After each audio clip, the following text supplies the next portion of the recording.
ശ്രീലങ്കൻ പ്രസിഡന്റായി തിരഞ്ഞെടുക്കപ്പെട്ട ശേഷം അനുരാഗ് കുമാര ദിശനായകയുടെ ആദ്യ വിദേശയാത്രയായിരുന്നു ഇന്ത്യയിലേക്ക്. ഡൽഹിയിലെ ഹൈദരാബാദ് ഹൌസിൽ പ്രധാനമന്ത്രി നരേന്ദ്രമോദിയുമായി കൂടിക്കാഴ്ച നടത്തിയ ദിശനായകെ പറഞ്ഞു, ഇന്ത്യക്ക് ഭീഷണിയാകുന്ന ഒരു പ്രവൃത്തിയും ശ്രീലങ്കൻ മണ്ണിൽ നിന്ന് ഉണ്ടാകില്ലെന്ന്. ഉറപ്പു നൽകി മടങ്ങിയ ദിശനായകെ ഒരു മാസത്തിനു ശേഷം ജനുവരി 14 വീണ്ടും ലങ്കയിൽ നിന്ന് വിമാനം കയറി ചൈനയിലേക്ക്.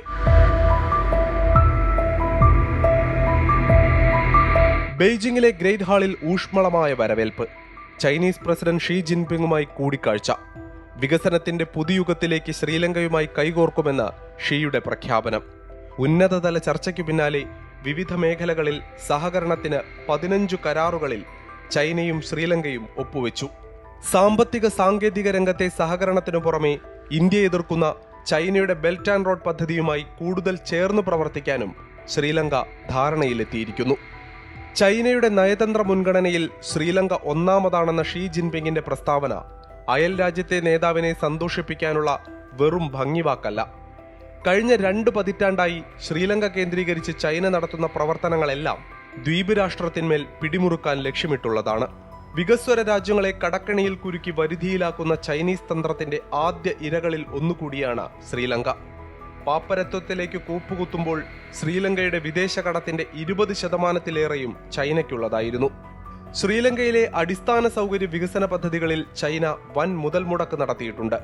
അതിൽ ഏറ്റവും പ്രധാനപ്പെട്ടതാണ് $4.5 ബില്യൺ ഹമ്പൻടോട്ട തുറമുഖ പദ്ധതി. 99 വർഷത്തേക്ക് തുറമുഖം ചൈനയ്ക്ക് പാട്ടത്തിന് നൽകിയിരിക്കുകയാണ് ശ്രീലങ്ക. ഇത് വാണിജ്യപരമായും സൈനികമായും ഇന്ത്യക്ക് ഉയർത്തുന്ന വെല്ലുവിളി ചെറുതല്ല. ഇന്ത്യയുടെ കടുത്ത എതിർപ്പ് അവഗണിച്ച് ശ്രീലങ്കൻ തീരത്ത് ചാരക്കപ്പലുകൾ അടുപ്പിക്കാൻ സാധിച്ചതും ചൈനയ്ക്ക് മേഖലയിലുള്ള സ്വാധീനം വ്യക്തമാക്കുന്നു.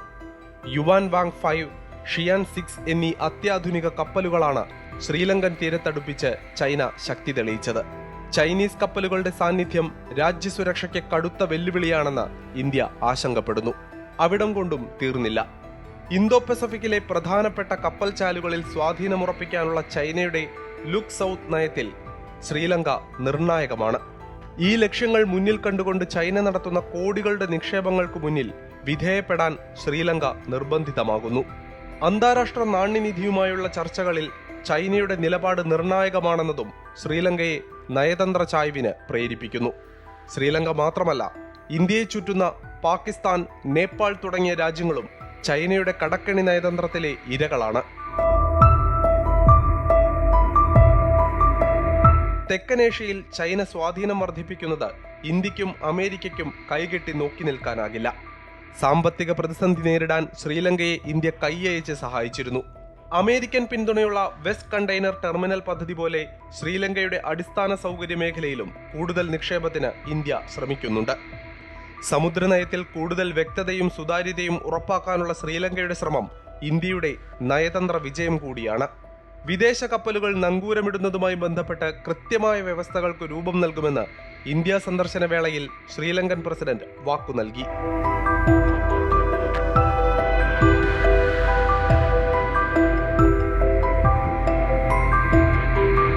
ചൈന സ്വാധീനമുറപ്പിക്കാൻ ശ്രമിച്ച മറ്റൊരു രാജ്യമാണ് മാലദ്വീപ്. ചൈന അനുകൂലിയായ മുഹമ്മദ് മൊയ്സു പ്രസിഡന്റായി അധികാരമേറ്റ ആദ്യ ദിവസങ്ങളിൽ തന്നെ ഇന്ത്യ മാലദ്വീപ് ബന്ധം വഷളായി. മാലദ്വീപ് പ്രസിഡന്റുമാരുടെ ആദ്യ വിദേശയാത്ര ഇന്ത്യയിലേക്കാകണമെന്ന പതിവ് മൊയ്സു തെറ്റിച്ചു. തുർക്കിയും ചൈനയുമാണ് മുഹമ്മദ് മൊയ്സു ആദ്യം സന്ദർശിച്ചത്. മാലദ്വീപിൽ നിന്ന് ഇന്ത്യൻ സൈനികരെ പിൻവലിക്കണമെന്ന ആവശ്യത്തിൽ മുഹമ്മദ് മൊയ്സു ഉറച്ചുനിന്നു. പ്രധാനമന്ത്രി നരേന്ദ്രമോദിയെ പരിഹസിച്ച് മൊയ്സുവിന്റെ മന്ത്രിമാർ രംഗത്തെത്തിയതും ഇരു രാജ്യങ്ങളും തമ്മിലുണ്ടായിരുന്ന സൗഹൃദത്തിന് വിള്ളൽ വീഴ്ത്തി. എന്നാൽ ഇന്ത്യയുടെ തിരിച്ചടി മാലദ്വീപിന് താങ്ങാവുന്നതിലും അപ്പുറമായിരുന്നു. ഇന്ത്യക്കാരുടെ പ്രതിഷേധത്തെ തുടർന്ന് മാലദ്വീപ് സമ്പദ് വ്യവസ്ഥയുടെ നട്ടെല്ലായ ടൂറിസം രംഗം തകർന്നടിഞ്ഞു. ഒടുവിൽ ഇന്ത്യയിലെത്തി സഹായ സഹകരണങ്ങൾ അഭ്യർത്ഥിക്കേണ്ടി വന്നു മൊയ്സുവിന്. ദിശനായകയ്ക്കും ഇന്ത്യയെ പ്രകോപിപ്പിച്ചുകൊണ്ട് മുന്നോട്ടു പോകാനാകില്ല എന്ന് വ്യക്തം. അതേസമയം ഒരു ത്രികോണ പ്രണയകഥ പോലെ സങ്കീർണമാണ് ഇന്ത്യയും ശ്രീലങ്കയും ചൈനയും തമ്മിലുള്ള ബന്ധം. കടം കയറി മുച്ചൂടും മുടിഞ്ഞ രാജ്യത്തെ മുന്നോട്ട് നയിക്കാൻ ദൗത്യമേറ്റെടുക്കുമ്പോൾ കുമാര ദിശനായകെ പ്രഖ്യാപിച്ചത് ശ്രീലങ്കയെ ഇന്ത്യക്കും ചൈനയ്ക്കുമിടയിൽ പെട്ടുപോകാൻ അനുവദിക്കില്ലെന്നാണ്. നയതന്ത്ര നൂൽപാലത്തിലൂടെയുള്ള ദിശനായികയുടെ നടത്തത്തിന് ദിശ തെറ്റിയാൽ അത് ഇന്ത്യ ചൈന ബന്ധത്തിലുണ്ടാക്കുന്ന പ്രത്യാഘാതം വളരെ വലുതായിരിക്കും.